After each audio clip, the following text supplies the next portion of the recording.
Hey everyone, Darcy here. So in my previous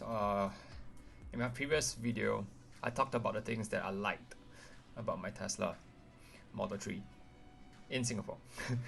So in today's video, I'm going to talk about the things that I don't like about the vehicle. So again, what I'm going to do here is the order in which I share what I don't like is from the most minor issues to the most major ones.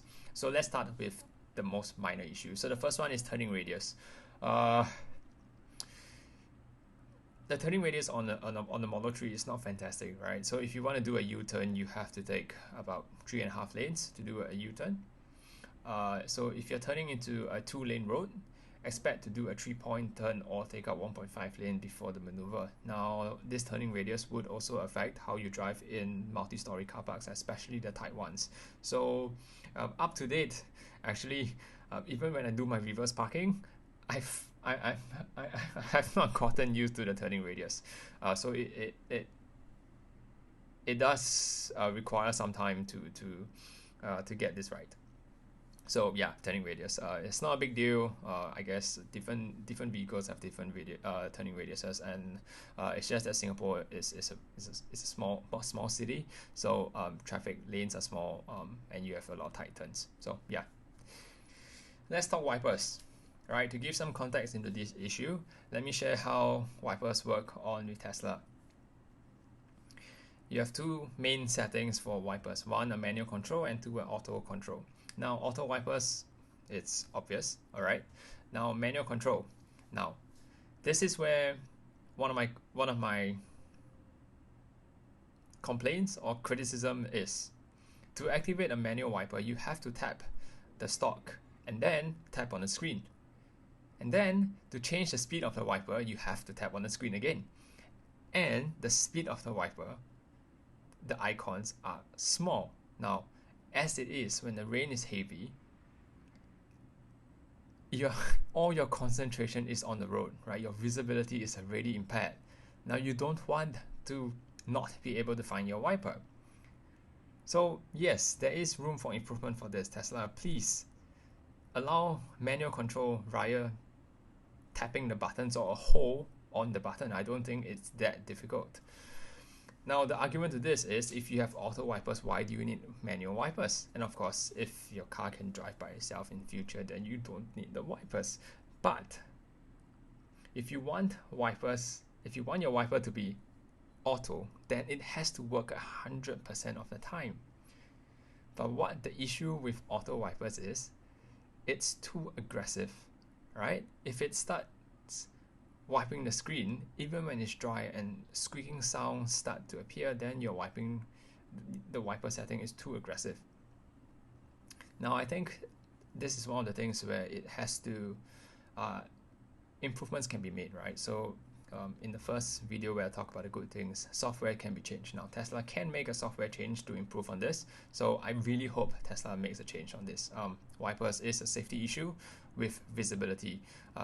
This should not be compromised. I think 2 taps to set wiper speed is not acceptable in my opinion. Let's move on to range. I won't say range is something I do not like, but it's something I wished that there was a bit more.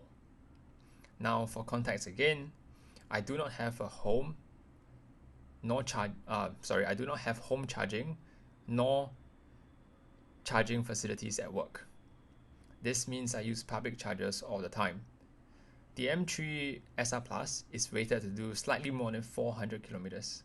Now, the problem with this is a full 400 kilometers means 100 to 0%.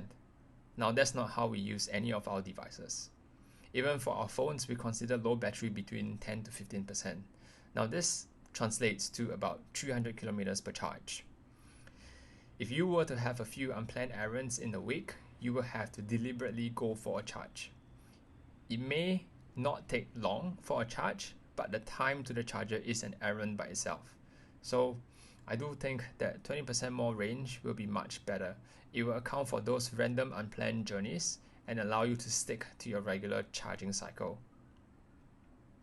To put this in perspective, when I say planned charging cycles, it means that I would like to charge my vehicle when I'm running an errand, like grocery shopping or having dinner. I don't want to charge for the sake of charging.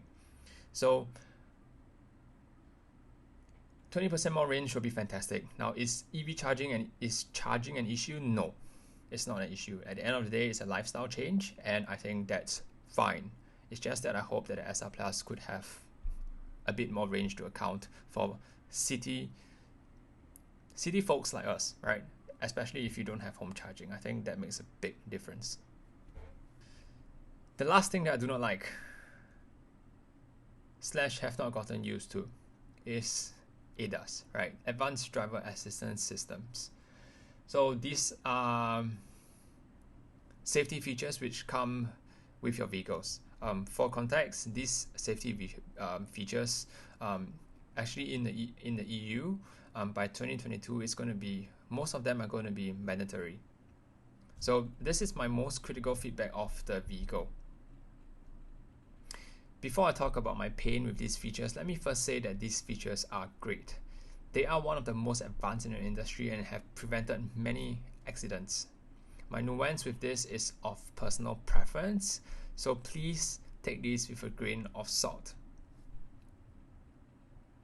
So what are some of these safety features?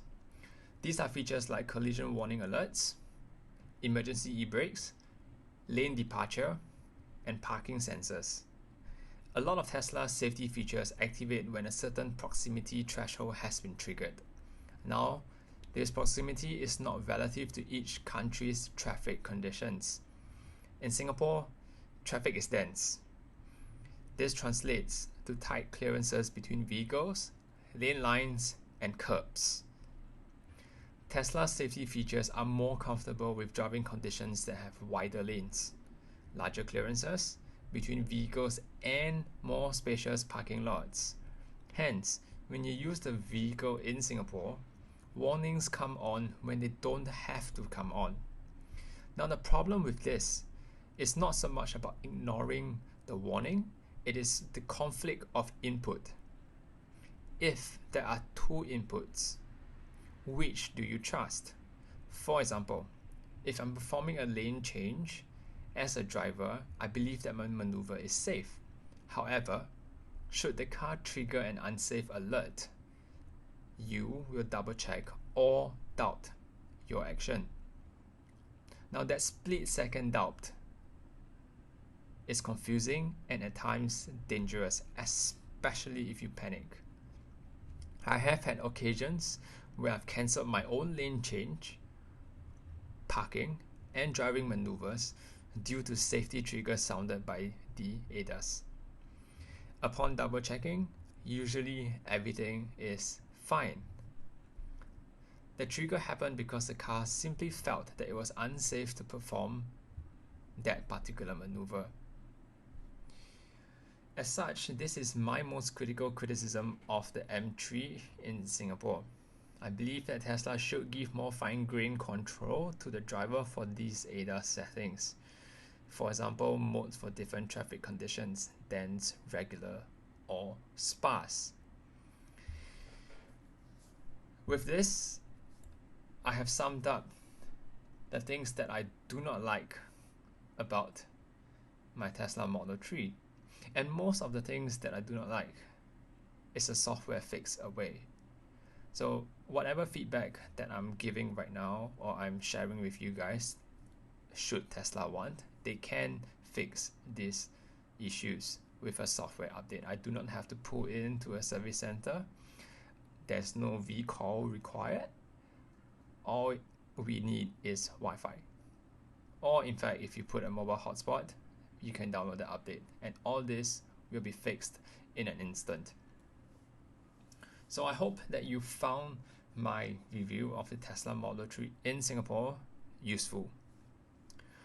If you like what I do, please like, comment, and subscribe to the channel. It really helps with YouTube's algorithm to push this information out there to potential owners. Alright, thank you guys. I'll see you in the next one.